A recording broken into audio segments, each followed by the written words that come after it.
are going to continue to talk about the theme of finding a spouse from the perspective of a young woman. So, young women searching for husbands. And I want to make this a scripture study of 1 Kings 10 1 through 13. That's what our primary text will be. So, in verse 1, we read, "And when the Queen of Sheba heard of the fame of Solomon concerning the name of the Lord, she came to prove him with hard questions." So, who was this Queen of Sheba? You can Google that, but for our purposes, it's important to understand that she was beautiful, she was rich, and she was powerful and wise. Those four things, at least. And she lived far away. So, she had something to offer, and she was looking for a worthy companion, we'll say. I will just note from the outset that in this record, we don't read that she was married to Solomon, although there's a clue below that might support that. There are traditions, there are stories, there are rumors, but we are going to use this from the perspective of finding a spouse, but it does raise right from the outset a very interesting dynamic that is worth talking about. If I were asked what the list of problems are that are preventing people that could otherwise find spouses and be very happy together, one of the things on that list would be they're going about it the wrong way. Now that'll become obvious. The details of what I mean by that will become more obvious as we go through this text. But something that we're not necessarily going to talk about explicitly, although we're going to go into detail that can easily be applied to this, is that the search for a spouse fails in Christian circles for the same reason preaching the gospel fails from Christians to non-Christians, and even among Christians. And that is you're going about it the wrong way, and it's the same exact process. So that's why these things are coupled. What are you after in seeking for a spouse? I mean, most people who say, I want to get married, you ask them why, and it's not really about the other person.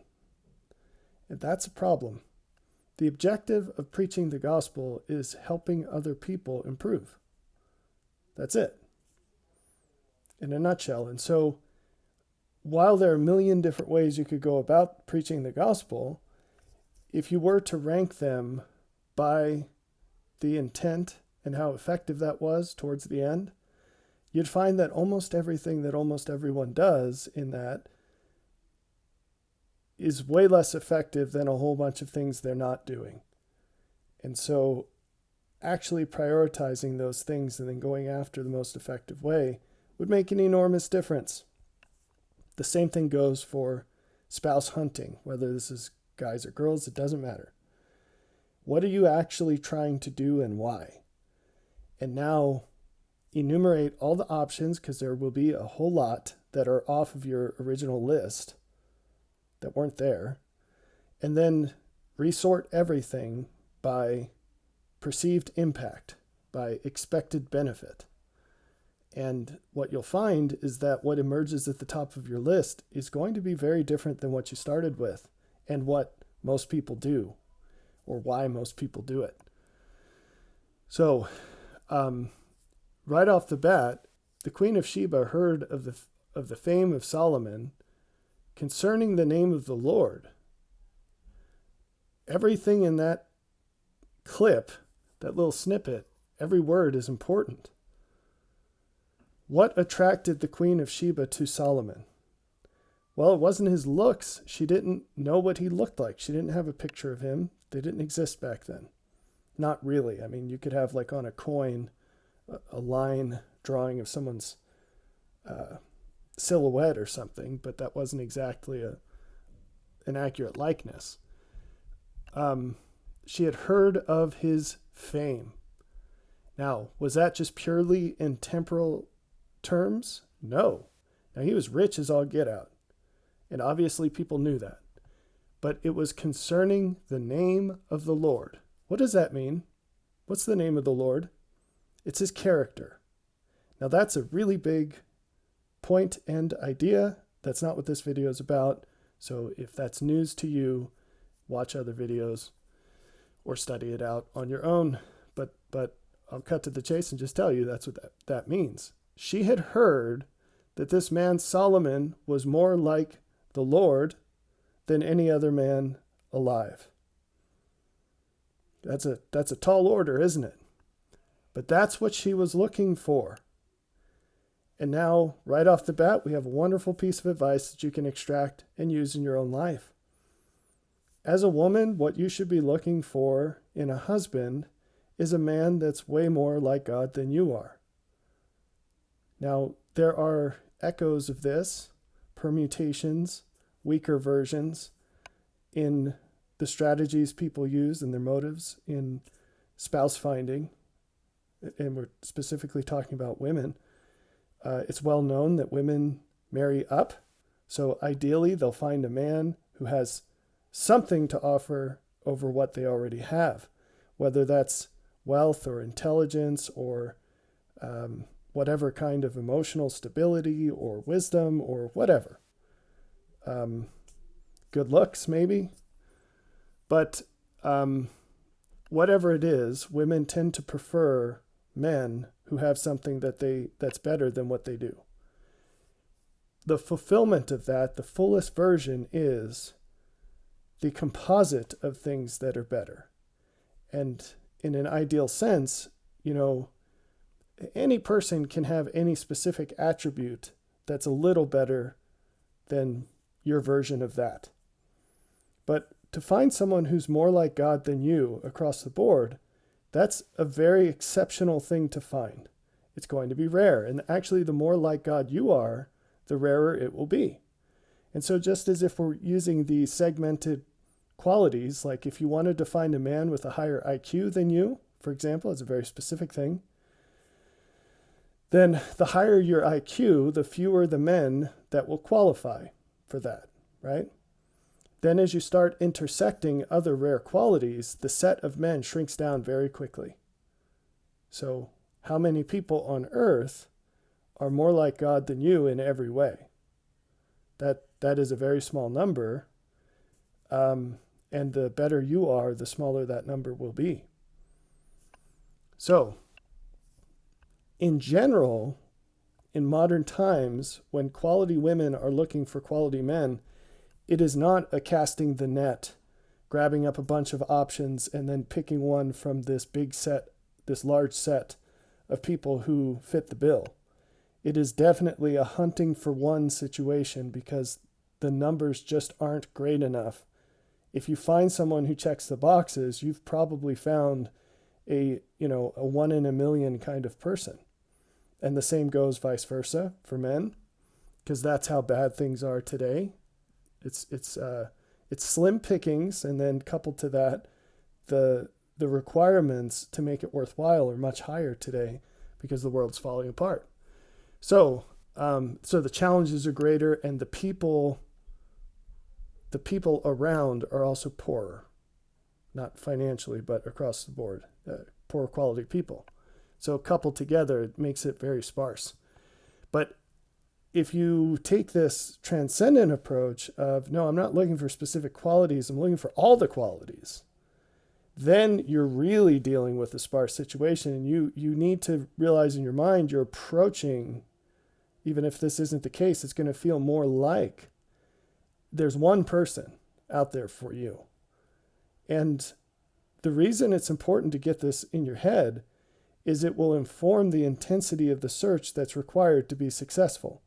So suppose there are 1 million people out there for you, which, if you're watching this and you've made it this far, it's unlikely. But let's just suppose 1 million people. If you go about it with the idea that there's an abundance of options that suit your requirements, you will never do what's required to find them.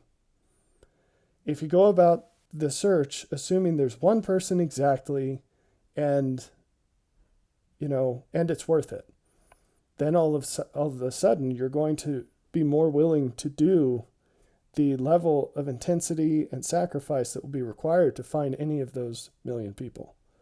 So whether it's 1 or 1 million, you're better off assuming it's 1. So that doesn't mean you get desperate. It's actually quite the opposite.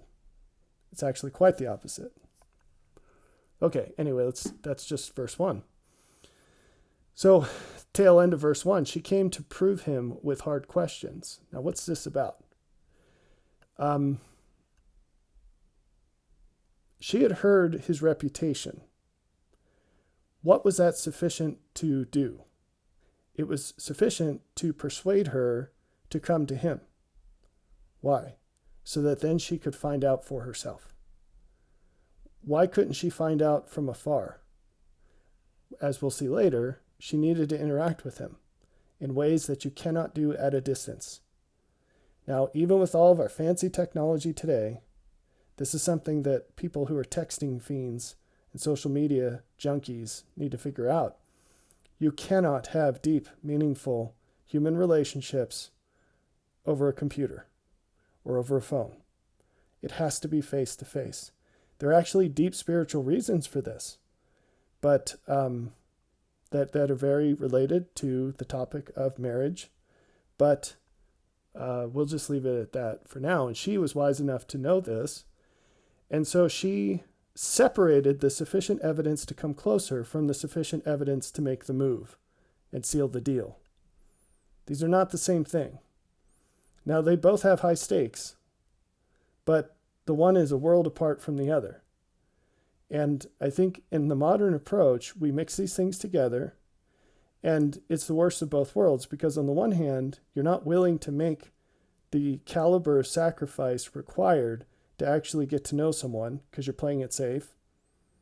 And then it's like a wonder how you could burn through 7 years and then find out the person's completely different than you expected, and or they don't actually like you at all.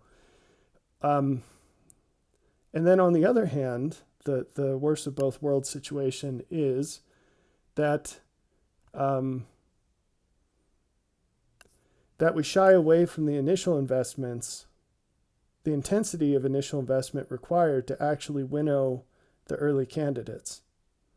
So just off of the fame, his reputation that she heard at a distance, just off of that, nothing else. Now that fame was exceptional, right? So I'm not just saying she heard that there was a guy and then she dropped everything and went cross country, so to speak. That's not, in this case, she traveled internationally. That's not what happened. He was renowned as the wisest person in the world, and more than just wisdom, the most righteous man in the world. That's what this means, the fame of Solomon concerning the name of the Lord. Now, whether he was or he wasn't, she didn't know, but she had heard this rumor sufficiently to say, okay, now it's on me, the ball's in my court to figure out what's going on here, because I don't have enough information from afar to know. So she packed up and made her trip, and her intent was to prove him with hard questions. Now, this gives us something else to talk about. What's your idea of dating?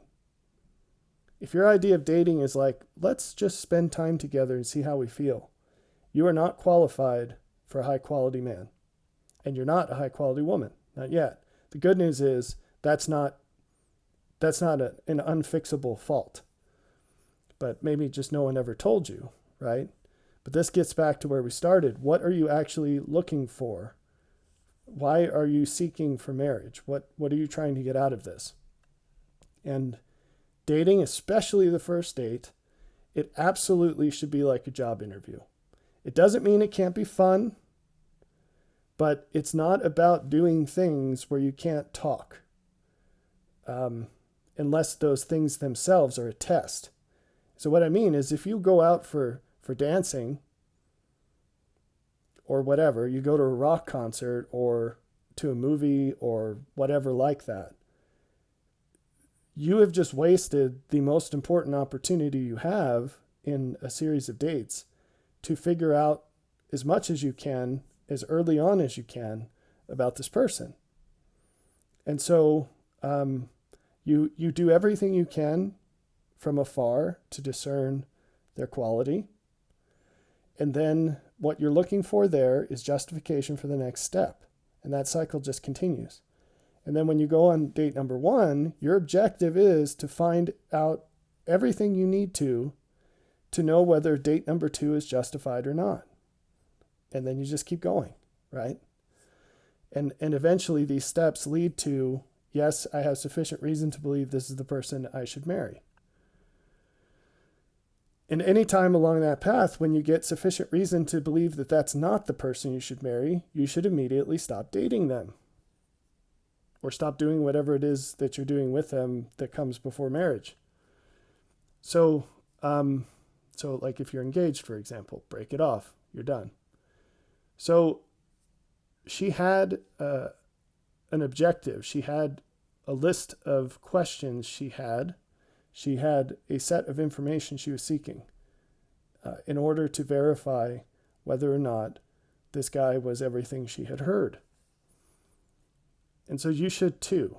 And that first date, going out to eat is a really good thing because you can talk the whole time and it's not a high cost commitment for anyone. You don't have to go to a super fancy restaurant. It can be a very low level commitment. Now, in the case of the Queen of Sheba, she traveled a long distance. And as we'll see, and this is important, she brought a lot with her. This was an all-in thing. And this is where, if you're at this point where you've already exhausted the opportunities directly around you and you have to up the ante, you're not going to fly cross country with a low expectation. You're not going to do some extreme thing to come physically closer, geographically closer to someone in that inconvenience if you don't have a reason why that would be worthwhile, and also if you don't have some really serious questions. You're not looking for a normal run-of-the-mill relationship at that point. It wouldn't be good enough to justify that. If it's just like, well, this is an interesting person and we'll see where it goes. I don't have anything better to do. That's not sufficient motivation for this sort of thing. So let's keep going and we'll get to more of that. And she came to Jerusalem with a very great train. A train here that's not like a caboose train. It's what we see here, with camels that bear spices and very much gold and precious stones. And when she was come to Solomon, she communed with him of all that was in her heart. This verse is really nice because it's concise in a specific point. She brought everything. She was wealthy. She had her own kingdom. She brought a massive chunk of the best of everything she had. She had a sampling of the best of everything she had. And it wasn't just the temporal stuff. When she came to him, she communed with him of all that was in her heart. You see, high-quality men and high-quality women, they're both deep people. Shallow people are not high-quality people, and high-quality people are not shallow. And this actually gets high-quality people into a lot of trouble because they can't do anything lightly. They're all in all the time. They're intense, not overbearing, but intense. Their intensity isn't in what they pull from other people. It's what comes out from inside of them. There's a lot to them. And so she knew that if Solomon was anything like she had heard, just showing up as a random person and saying like, hey, I'm curious to know more about you, Mr. Solomon, that would not have been enough. He would have been like, guards, get her out of here. I don't have time for people like this in my life. I run on 6,000 RPMs. Get out of here.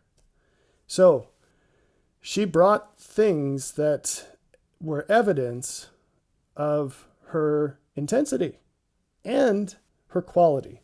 She didn't bring a great train of straw or something, right? It was the most valuable things from her kingdom.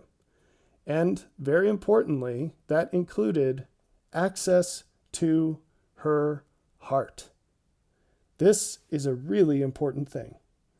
Now let me see if I can treat this concisely. So I've taken heat in the past, although surprisingly a lot of people have publicly agreed with me, many of them women, by saying things like, a woman can only really ever love one man. And once she's done that, everything after that will be less than what she gave to him. Well, it's super high stakes to give yourself completely to someone. And I'm not just talking about sexual stuff. That's a big deal, but there's a bigger deal, and that's the heart. And the other physical stuff's just a piece of that. You can only give your heart fully to one person. So this process of figuring out if this one person is the one you want to do that with, it's extremely high stakes. But what makes it even more difficult is you can't go into that process with the right person without giving all. So what do I mean by this? I guess what I'm trying to say is you need to become wise enough to see the difference between giving someone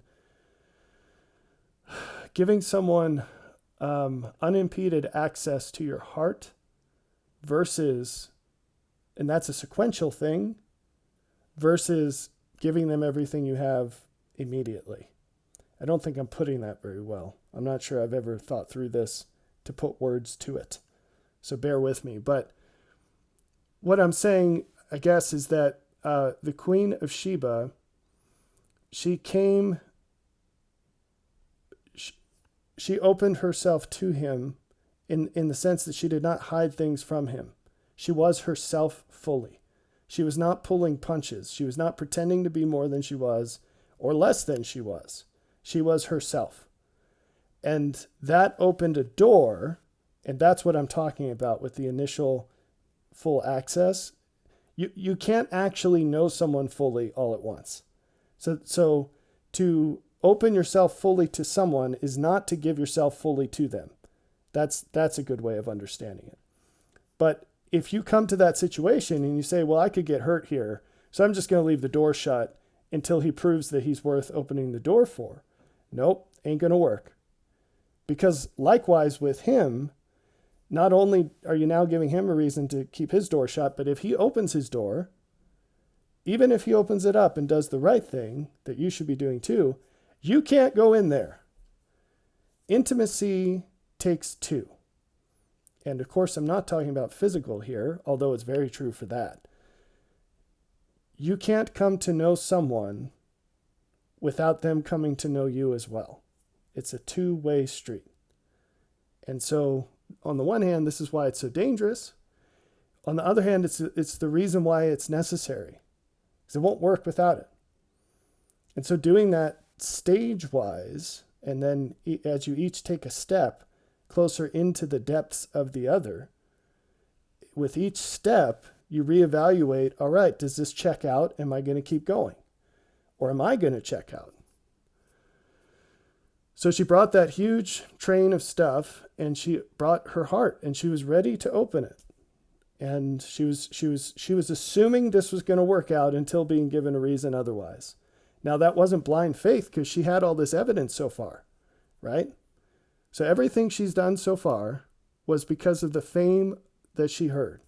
Not just that it existed, but what it consisted of. So that's important.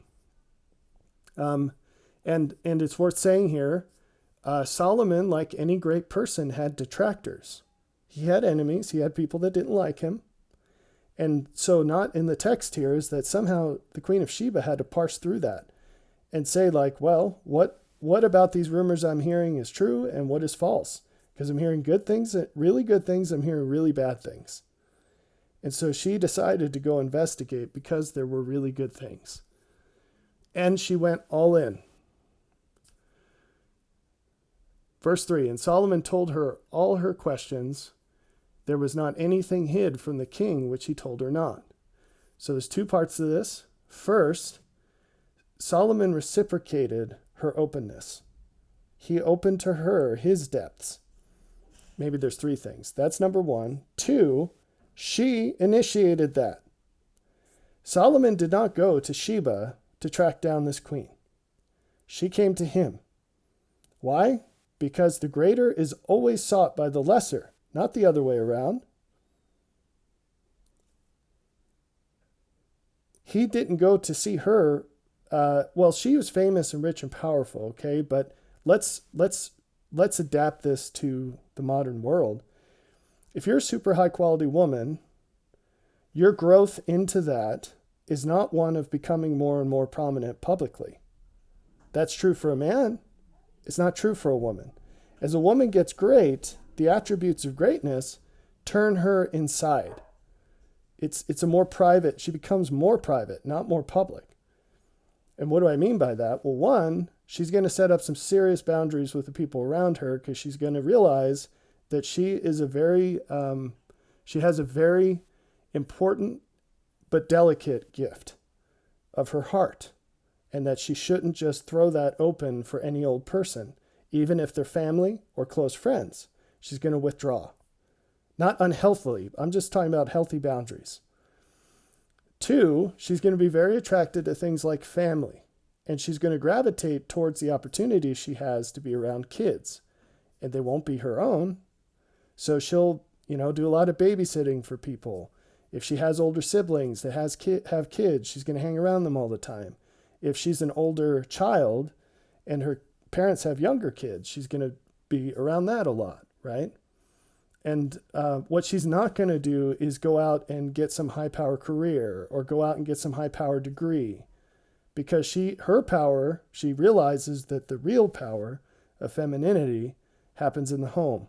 And that's not a consolation prize. It's a wonderful, wonderful primary first prize. And she's going to be living her life to prep for that. And she might have a job, but it's just to sort of tread water. It's not what she wants to do with her life. And she's going to unabashedly say, I want to get married and I want to have kids. That's what I want to do with my life. That's the best thing I can do with my life. It's not a consolation prize. And so that all of that causes her to turn inward. What about for a man? Well, he's going to go out and conquer the world. He conquers himself and then he conquers the world. So how does he do that? Well, he gets a high-powered job. He might get a high-powered degree, not so much anymore today, but he's going to be out there starting businesses and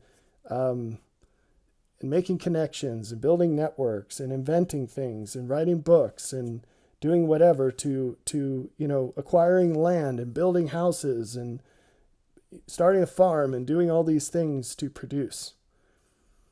So all of those things make him more visible. And so these are opposite directions. And the woman has to make herself known to the man. It's more true today than it's ever been because of all the complexities of modern life, which I've spoken about before. We're living in very weird times. Okay. So Solomon reciprocated, and he gave her more. That's another important point. She had questions, and she had openness, and she had some treasure. He gave her all the answers to all of her questions. He equaled her openness, and he also gave her treasure, and we'll get to that.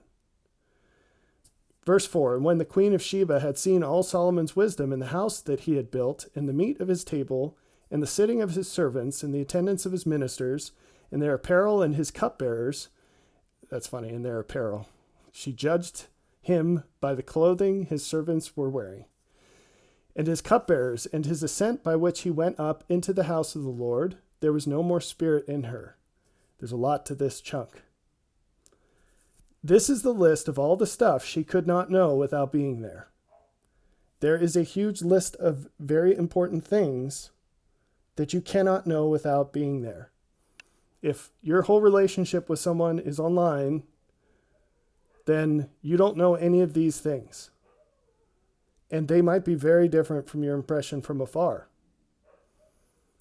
So the other thing, I said the Queen of Sheba was wise. She knew that these little things mattered. I was kind of joking at the judgment of the clothing of the servants, but it does matter. So suppose you go to someone's house and they have kids, parents, they have kids, and the kids are dressed in rags, or their teeth are falling out, or they're obese. Do these things matter? They do matter. It's a judgment on the parents, right? It tells you that something is not quite right there. And the reverse is also true. Now, if everything looks put together, does that mean everything is great? No. Nope. But if everything is great, then that stuff will be sorted out. So, okay, another piece of this It's not just temporal stuff. She saw Solomon's wisdom. How do you see someone's wisdom? Well, the fruits of their efforts against opposition. So that coupling is necessary, because it's not true that someone's prosperity indicates their wisdom. You have to weigh that against the challenges that they've faced. That's enough about that. So, but the other thing is that she interacted with him. Like we read, she asked him all these really hard questions, and he had great answers to them. And what were these questions? Were these questions that she knew the answer to? No, they weren't. So it's a mistake of fools to judge the goodness of someone else based on how they align with your goodness. See, wise people, they judge the goodness of someone else by what they have that the wise person lacks. So let me give you an example that's really prominent. If you look at the scriptures, what was the chief mistake that caused the misjudgment of Jesus in the hearts of those who did it? They compared him against what they perceived to be their own goodness, while ignoring the things that they thought were faults in themselves that he had clearly conquered. If you didn't catch that, rewind it and listen to it again until it makes sense. The Queen of Sheba, being a wise lady, she brought to Solomon all the things that she didn't know. And she said, well, if he's better than me, he'll have the answer to these questions. It's shocking to see how few people recognize answers to their unanswered questions as signs of superiority.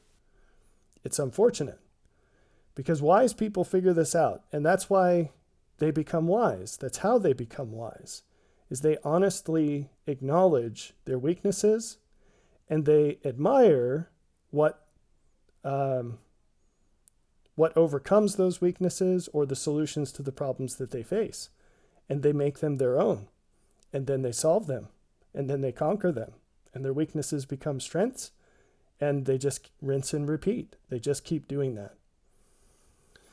So, she saw how his presence was ordered, and how all of those under his stewardship functioned so much better than they would on their own. And she knew this because she had a comparison point, which was her own kingdom, and she was a wise person, so she had observed people. Wise people watch, they see, and they think. So this was so great. I love this line, there was no more spirit in her. He took her soul. So I heard a divorce lawyer once, or I read something he wrote, and it was beautiful, and I have it pasted somewhere because I thought it was so good. But one of the things he said, in essence, was he was talking to men. He had seen a lot of men taken out by divorce, and he said, basically, look, if this girl's not absolutely crazy about you, move on. Early on. If she's not totally crazy about you, move on. And he said, when a girl's really into a guy, she will do absolutely crazy things to be around him, to spend just another minute with him, to talk with him one more time. You know, she'll be all about whatever he wants to do, even if she doesn't care about it, and all these other things. And of course, there are healthy limits to this, but too many guys out there don't realize that, one, there are women who are like this for certain men, that all women are like this when they're really crazy about the guy, and finally, that if a woman is not like this for you, you are just chaining yourself up with misery for the rest of your life by being with her, because it's going to get worse and worse and worse and worse, and you will absolutely be in a position where you would have been better off alone. But it will be too late.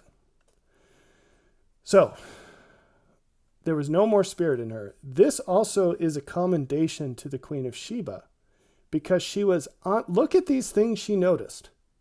So do you know anyone, maybe you're like this, and if so, kudos, but how many people do you know that if they're at someone's house, they're going to be observing with this level of detail.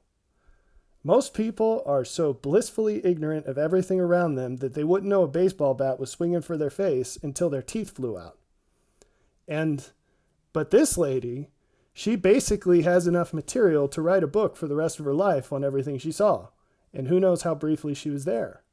It was obviously an extended trip, but, this wasn't 20 years. Okay? And that's piece one, is the observation. Piece two is the honest reaction to what she saw. It was absolutely justified for there to be no more spirit in her. That is the honest, what everyone should react to being in Solomon's kingdom and observing this would be to have no more spirit in you. That should be everyone's response, because it would have completely overtaken even your wildest expectation of what could be. Not just because of the wealth and the gold and whatever. If you read through this, that's not what this says. There's nothing here that says because there was so much gold, the wisdom, the house he had built, not just the fact that it was an enormous, very expensive house, but the wisdom in building it, what it was used for, how it was designed. The meat of his table, this wasn't just a question of quantity. Purpose, how does it all flow? And we could keep going through this, the sitting of his servants. How did he treat his servants? How did they treat him? And for servants, what kind of people were they? The wisdom of a master can be measured, and benevolence and goodness just in general, by the assent of his servants. So why do I say that with such great confidence? You should do a search one time on sons and servants in the scriptures and learn more about this relationship that we have with God. So God has the ability to take the lowest servant and make him his closest son. So that's the model. And she saw this in Solomon's servants. And on, okay? But this one piece here is worth calling out, his ascent by which he went up unto the house of the Lord. So what's a man's relationship with God? And how long does it take to see that? You see, when I say she opened her heart to him, and he opened his heart to her, if a man's heart is full of the Spirit of God, how long does that take to see? And what does it look like? How does it manifest? And how would you react? How would you react? If this man is closer to God than you believed anyone could be, and you're blasted with evidence of this right in your face, how do you respond? Because if your answer is anything but there was no more spirit in her, then you've got room to grow. And the Queen of Sheba is giving you an example to follow. Verse 6, and she said to the king, it was a true report that I heard in mine own land of thy acts and of thy wisdom. Howbeit I believed not the words. Pause. And that was wise. It's foolish to believe extraordinary things without extraordinary evidence. The point with this was the report she had heard was so extravagant that she could not find out from a distance if it was true. She had to go closer. And it was sufficient for that. And here's another thing. You don't have to act, this is a much bigger lesson. It has nothing to do with boys and girls. You don't actually have to hardcore believe something 100% to have sufficient reason to start walking in that direction. All you need is sufficient reason to start walking in that direction. Or to walk away from that direction. If I see smoke at a distance and I hear ambulances and fire trucks, it's probably a safe assumption that maybe there's a fire over there, and I probably don't want to walk into it unless I'm a firefighter, right? So there you go. Continuing verse 7. I believed not the words until I came and mine eyes had seen it. Pause again, and that's okay. You need extraordinary evidence to believe extraordinary things. However, you do not need extraordinary evidence to make a small step towards sufficient evidence. The direction sufficient evidence points. You see, if you do this right, there is so little danger that there's far less danger than how most people live their quote-unquote safe lives. That's very important. Continuing, and behold, the half was not told me. Thy wisdom and prosperity exceedeth the fame which I heard. This is another very important token for women and men, high quality people. I'm going to give you a huge key. They get better the more you know them. If someone gets worse the more you know them, you know that they're not a high quality person. It's really that simple. So that's something to look for, and it's something you'll only see as you get to know them better. It also guarantees that the decisions you make early on are going to have to be based on a very partial picture. That's why this sufficient evidence business is so important. Verse 8.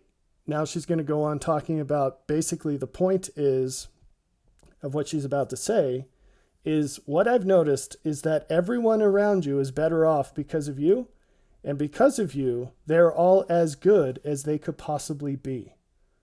You're the secret ingredient. So we'll read that in her words.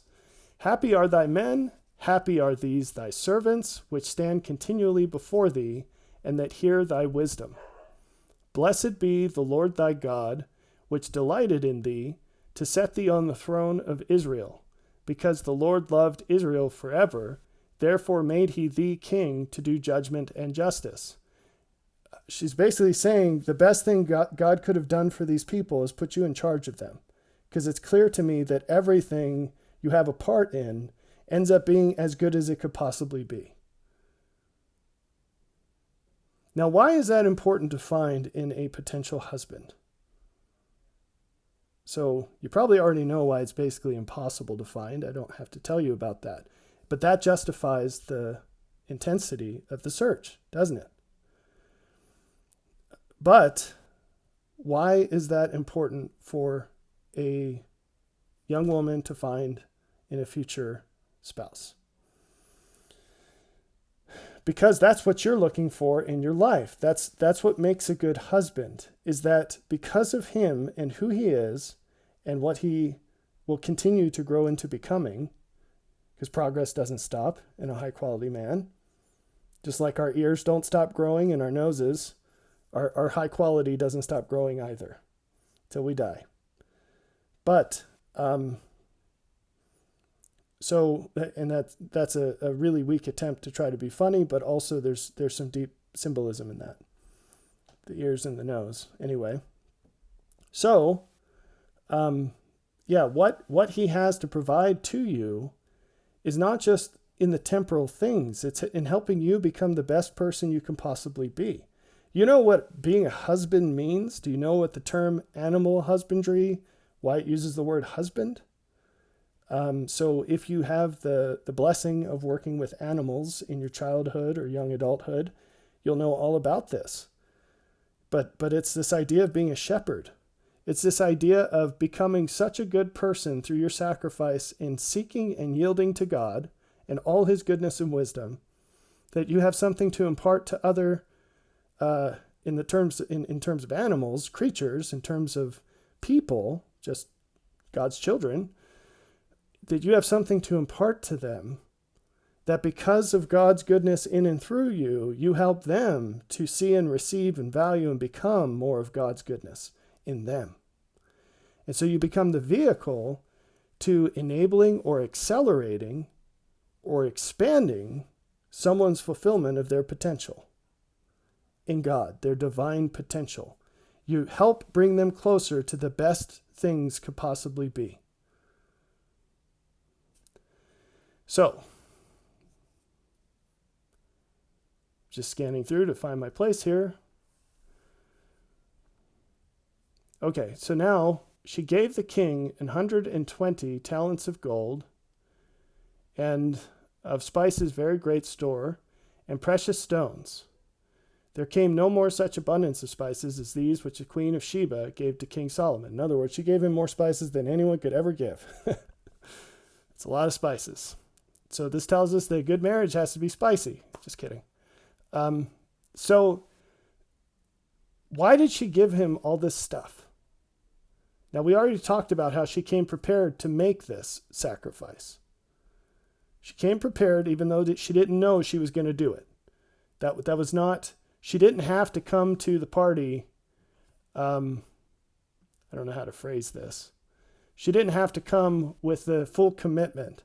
So when you go on a first date, even like if you're flying out to see someone, you're not marrying them, right? But you have to have in the back of your mind the full measure of commitment. As Jesus said, you don't go building a tower if you don't realize what that's going to cost. You don't go to war unless you're committed to do what you need to win. Or else you'll be worse off than if you had never tried. So you need to know the cost of netting a high-quality man. And if you're not ready to do that from the first step, don't take the first step. Take more time to figure out if it's worth it to you or not. The best way to do this maybe is to limit yourself to the low-quality men that are all around you. And look to and talk to older women, 40 plus. Talk to them and ask them what mistakes they made in life and what they wish they had done better. And ask them to describe the kind of guy you should be looking for. So, come to the table fully prepared to play. And when you find what you're looking for, this is the next step in her opening her heart to him and coming with that big train and making the big trip and actually asking him the questions she actually cared about. There was no pretense. She was like, I'm going to show you who I really am because I don't want to waste my time if that's not what you're all about. And he was already like that. That's how he was because he was a high quality man. So the next step in that progression is to say, now I know that you're at least as good as I thought. In this case, she said, you're twice as good as I heard. More than twice as good. And then she says, here's all my stuff, basically. Why did she give him all her stuff? Well, symbolically, she was giving herself to him. But this sort of thing happens in the scriptures in cases that are not romantic at all as well. So which of these is this? I guess we don't know 100% for sure, but it doesn't really matter for our purposes. So for example, when the converts sold all their stuff and put all the money at the apostles' feet, right? It's a sign that a person recognizes that the person they are before is more like God in every way than they are. And why does this have any financial connection? Well, if you're all about God and you want to serve him with all of your heart, then everything you do will be calculated for the greatest possible benefit of the world. You want to do his will in all things.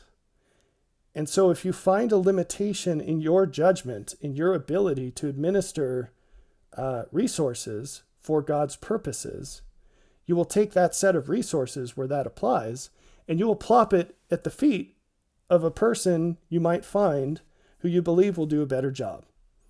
This is why, for example, Abraham paid tithes to Melchizedek. It was because he knew Melchizedek was more like God in every way than he was, and he had more than he could do well with. He had more substance than he knew what to do with versus what he thought Melchizedek could do with it.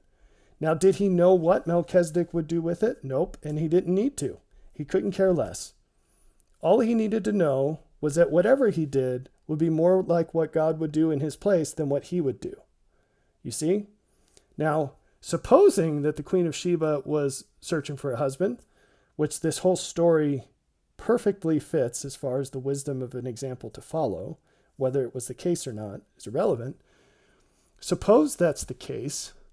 What she's doing in giving everything, she is basically saying, I want to be your wife. I'm ready to go. Here's everything I have. You can do with it better than I can. Now, why is that? Why are these things connected? It comes back to what I was saying about husbandry and what this means. As a woman, what you're searching for in a husband is a man that's more like God than you. And you have to have evidence of this that's so strong that you detach it from the particulars, and that you will actually interpret differences between you automatically as evidence of something that's more like God than you.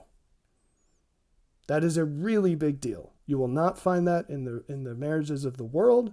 You will not find this in hardly any Christian marriage. There are some flavors of Christianity where people will say, they'll use the word submission. Well, wives should submit to their husbands. Wives should submit to their husbands. No, wives shouldn't submit at all. That's not a good word. They should actively adopt the purpose. And the rest of that sentence is not of their husband. It's of God. And it should never change. A woman, a Christian woman, should always be in search of and living joyfully, not submitting like a beat dog, but joyfully searching out and living the purpose of God. And when she marries a man, she should only do that if she is super duper confident, like risk the whole rest of your life confident, that he knows more what God wants than she does. And he is more like God than she is. And that is an extremely tall bill to fill. Now, does that mean she's going to be right? Nope. No, it doesn't. But if you follow the process of the Queen of Sheba, you're going to be hard pressed to make a mistake in terms of being better off than you would be otherwise. However, there are no guarantees. People have agency; they can change their minds, whatever. But that's the standard. And so, if your process could never yield that kind of confidence, or your process would never pay the price to find such a high quality person, then you shouldn't go down this road. You should get used to the idea of being single for life, and you should just find joy in other things, because that's the cost of this. That's not a commitment you make to an average man, let alone a below average man. And we're not talking about looks here. There's nothing on here says, and the Queen of Sheba got tingly whenever she looked at King Solomon's face or his biceps glistening under his gold shoulder plates, right? It doesn't say that. It was his wisdom. It was his godliness. It was his concern and benefit to others. Concern for and benefit toward others, right? These are the things that matter long term, and they matter so much more than the other stuff. And if you're a godly person, and this goes both ways, by the way, goes both ways. If you're a godly person, the attractiveness of godliness dwarfs anything physical. It's so much more important. It's not a consolation prize. It's not like, an ugly spouse is just a cross I have to carry. It's like, I love everything about this person because it's who they are, and they remind me of heaven. What a beautiful thing to be able to say sincerely. What price is worth paying for that? So, setting aside Solomon for a second, let's suppose Jesus lived his mortal life right now, and setting aside, staying out of the whole controversy over whether he was married.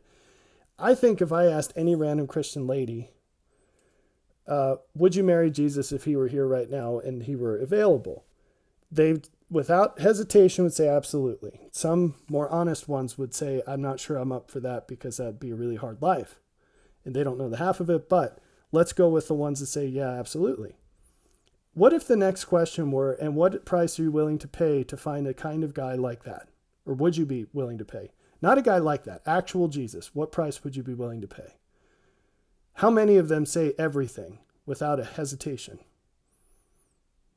Exactly. And so we're dishonest in what we say we want versus the price we're willing to pay.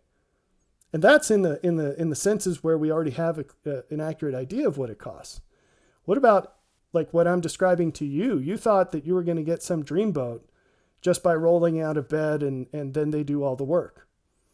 You're going to meet somebody working at Hot Topic or something that happens to be an ideal man, a 1 in a million man. Well, it's not going to happen. I'm sorry to burst your bubble.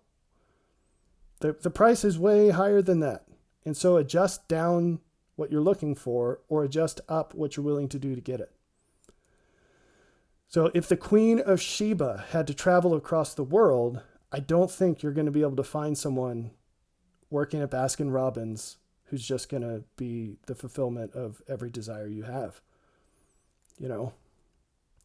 So let's continue reading. I think we're almost done here. So she gives him all this stuff, and then there's a little bit of confusion in verse 11. So we'll just skip over 11 and 12 because it's not 100% clear if this has to do with the Queen of Sheba or not. But in 13, we jump right back to it. And King Solomon gave unto the Queen of Sheba all her desire, whatsoever she asked, beside that which Solomon gave her of his royal bounty. So she turned and went to her own country, she and her servants. So Solomon reciprocated. And here is the very blunt truth. What's a woman after in marriage? She's after a guy who's going to give her more than she has to give to him. That's the transaction. This is a really hard lesson for men to learn, and they really aren't mature until they get it and they accept it and they want it. A good man is in it for what he can give you, not what you can give him. More precisely, what you can give him that he values the most is going to be your receipt of what he can give you. He will be in it for how much better off you will be and the children you will bring into this world because of what he gives. That's his motive, period. That's a purely godly motive. You're in it for how much you can get from him given what you have to give him. And that's okay, and we shouldn't pretend it's any other way. That's the honest truth. Let's just be upfront about it. Now, of course, this blows all the modern sentimentality of what we wish were true out of the water, but it is the truth. And it's how people act even when they say they don't believe it. So, that was not shielded here. And he gave her some quantity of his royal bounty and then anything she wanted above and beyond that. Now, what a righteous man will do is he will give you anything he has or is or could have or could become. And then here's the only condition: so long as it's for the greatest benefit. So that's worth saying here. We won't dwell on that too much. And then we have this ambiguous business of her turning and going to her own country, she and her servants. And some speculate that they were married and that she got pregnant and then she had to go back to her kingdom to do the things for her kingdom that she needed to do. And we don't really need to figure that out or dwell on that.